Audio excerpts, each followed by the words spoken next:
Hello! Welcome to my channel. Huwag kalilimutan mag-subscribe, mag-likes at mag-share para updated kayo sa i-upload kong mga videos.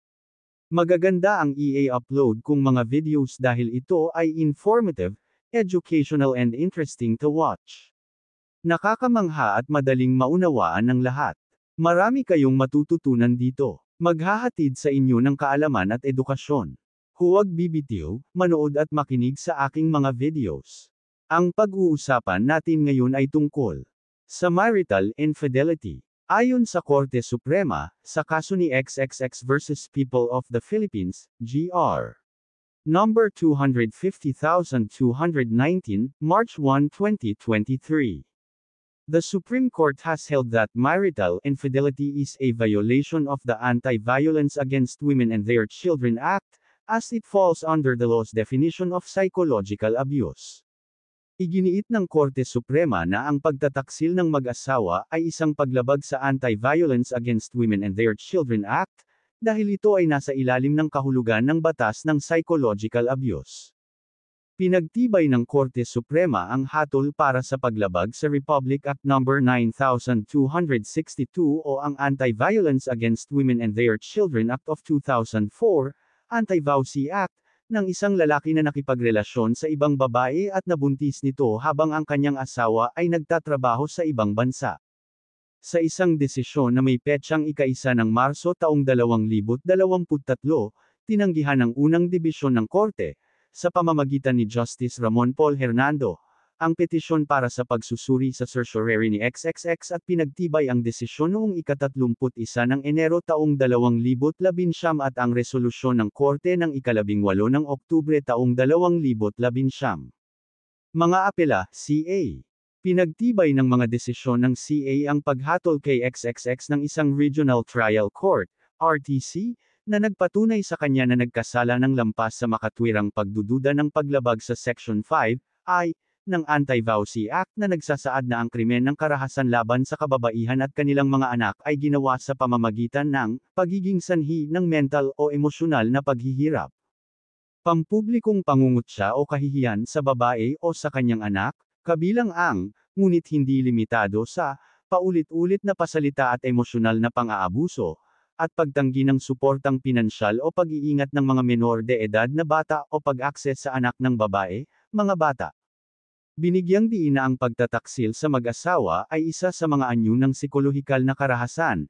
Ang mataas na hukuman ay sumang-ayon sa CA at RTC at pinasyahan na ang lahat ng mga elemento na magtatag ng isang paglabag sa Section 5(I) ang naruroon. Ang mga elementong ito ay, 1. Ang nasaktang partido ay isang babae o kanyang anak o mga anak. 2. Ang babae ay maaaring asawa o dating asawa ng nagkasala. 3. Nagdudulot ang nagkasala sa babae o bata ng sakit sa isip o emosyonal.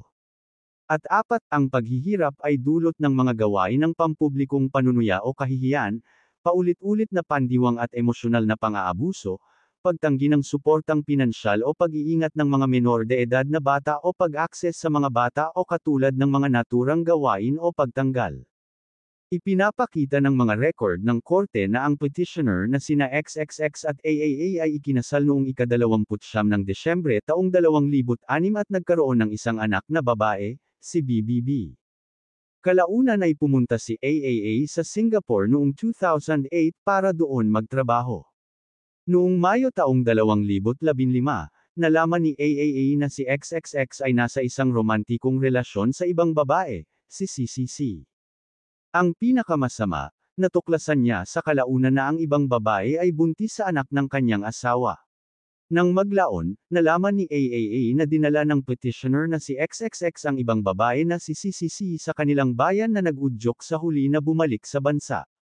Nang malaman na nagsimulang magkohabot ang kanyang asawa at ang kanyang may bahay, humingi ng tulong si AAA sa Department of Social Welfare and Development para makuha ang kanyang anak na babae na si BBB mula sa kanyang biyenan.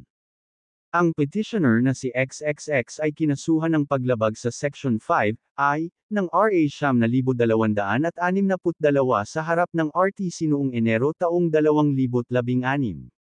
Hinatulang guilty ng RTC si XXX sa pagsasagawa ng psikolohikal na karahasan laban sa kanyang asawa at anak na babae sa pamamagitan ng emosyon at psikolohikal na pag-abandona.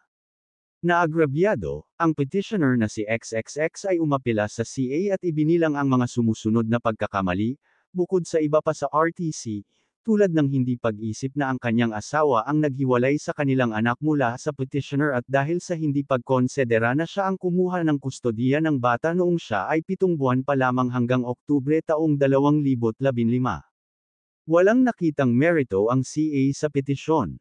Naniniwala ito na salungat sa alegasyon ng petitioner, ang impormasyon ay kinasuhan siya hindi lamang ng pag-alis ng suportang pinansyal sa bata, kundi pati na rin ang pagkilos ng pag-abandone sa kanyang pamilya, na maaaring ituring na isinama sa pariralang, katulad ng mga kilos o pagkukulang, na binanggit, sa ilalim ng Section 5I ng RA 9,262. Ang CA ay naniniwala na salungat sa mga claim ng petitioner, ang impormasyon ay kinasuhan siya hindi lamang ng pag-agaw ng suportang pinansyal sa bata, kundi pati na rin ang akto ng pag-abandone sa kanya at sa kanyang ina, na maaaring ituring na isinama sa pariralang, katulad ng mga gawa o mga pagkukulang, na binanggit sa ilalim ng Section 5I ng RA 9,262. Idinagdag ng CA na habang hindi nagawang itatag ng prosekusyon na tinanggihan sila ng petitioner ng suportang pinansyal, malinaw na naipakita ng prosekusyon na inabandona sila ng petitioner, at ang gayong pag-abandona ay nagdulot sa kanila ng mental o emosyonal na paghihirap. Isang motion for reconsideration ang inihain ng petitioner ngunit ito rin ay tinanggihan ng CA. Pagkatapos ay dinala ng petitioner ang kanyang kaso sa mataas na hukuman. Ang Korte Suprema ay nanindigan na mayroong ilang mga anyo ng pang-aabuso, ang pinakakitang anyo nito ay ang pisikal na karahasan. Ang iba ay karahasan sa sexual, karahasan sa psikolohikal, at pang-aabuso sa ekonomiya. Ipinasya ng korte na ang pag-uusig sa kasong ito ay nakapagtatag ng kasiya siyang pagtataksil sa kasal ng petitioner, ang pagsasama ng petitioner kay CCC na nagsilang pa nga sa kanya ng isang anak, at ang kanyang pag-abandona o pag-iwan niya kay AAA. Ang psikolohikal na trauma ni BBB ay kitang-kita nang siya ay umiyak sa bukas na korte ng Hilingan na magsalaysay ng pagtataksil ng petitioner. Sa partikular, ipinaliwanag ni BBB na siya ay labis na nasaktan dahil ang kanyang ama ay may ibang pamilya at nagmahal ng ibang babae maliban sa kanyang ina, si BBB, sabi ng korte, na itinatampok na ang bata ay 9 na taong gulang pa lamang nang siya ay tumayo sa witness stand noong 2015. Hanggang dito na lang ang video na ito. Thank you for watching.